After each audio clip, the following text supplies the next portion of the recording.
জামাত ইসলাম একটি ধর্মান্ধ একটি উগ্রপন্থী দল। তারা ধর্মকে ব্যবসা করতে চায়। আর পরিষ্কার কথা, পরিষ্কার স্পষ্ট কথা আমি কয়েকদিন আগে বলেছিলাম যে যারা এই ধর্ম ব্যবসায়ী তারা ধার্মিক নয়। আর ধার্মিক তারাই যারা ধর্মভীরু এবং যারা আল্লাহকে ভয় করে। আজকে দীর্ঘ 15 বছরে দেশে তাফসির মাহফিলের পর একটা ভয়ানক নিষেধাজ্ঞা ছিল। এখন তাফসির মাহফিল করতে গিয়ে দেলোয়ার হোসেন সাঈদীর পুত্র পর্যন্ত চাঁপাইনবাবগঞ্জে গিয়েছে, জামাতের আমির পর্যন্ত গিয়েছে। তারা এক সপ্তাহে প্রচার করেছে তাফসির মাহফিলের নাম করে, সেখানে হাজার হাজার লোক জমায়েত করেছে। আর তাফসিরের নাম করে তাদের প্রার্থীকে মঞ্চে উঠিয়ে বলছে আপনাদের জন্য রেখে গেলাম, আপনারা এই প্রার্থীকে বিজয়ী করবেন। কোরআনের কোন আয়াতের মধ্যে হাদিসের কোথায় বর্ণিত রয়েছে? হাজার হাজার মানুষ তাফসির তো কিছুই করে না, তাফসিরের দেলোয়ার হোসেন সাঈদীর পুত্রকে দেখার জন্য তার প্রতি যে সহানুভূতিটা ছিল, হাজার হাজার লোক গিয়েছিল।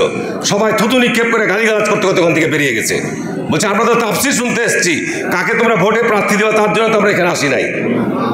1982 সালে শেখ হাসিনা এরশাদ সাহেব ক্ষমতা দখল করার পর, আমি শুধু সংক্ষেপে বলছি এই কারণেই যে দেখেন, চিন্তা করে দেখেন, এরা প্রকাশ্য জনসভায় গিয়ে বলল আমাদের 7 দলীয় জোট, তাদের জোট, আওয়ামী লীগের জোট একসাথে আন্দোলন হচ্ছে।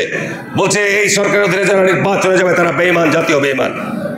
অথচ তারা 86 সালে বিএনপি নির্বাচন আন্দোলনে থাকলো, শেখ হাসিনার সাথে যোগ সাজস্য করে এরশাদের কাছ থেকে টাকা নিয়ে তারা নির্বাচনে যোগদান করলো। কি ঠিক না বেঠিক বলছি কথাগুলো?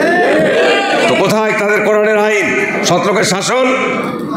কি কথাগুলো ঠিক না বেঠিক বলছি? তারা যখন যেরকম রূপ ধারণ করা দরকার করে, কখন বলে মহিলা নেতৃত্ব হারাম। পার্লামেন্টে আপনার তারা মহিলা এমপি নাই না, তাদের মহিলা সংগঠন নাই।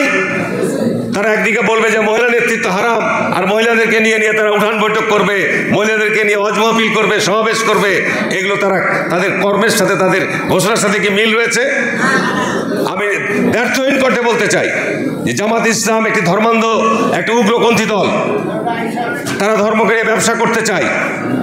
আর পরিষ্কার কথা, পরিষ্কার স্পষ্ট কথা আমি কয়েকদিন আগে বলেছিলাম যে যারা এই ধর্ম ব্যবসায়ী তারা ধার্মিক নয়।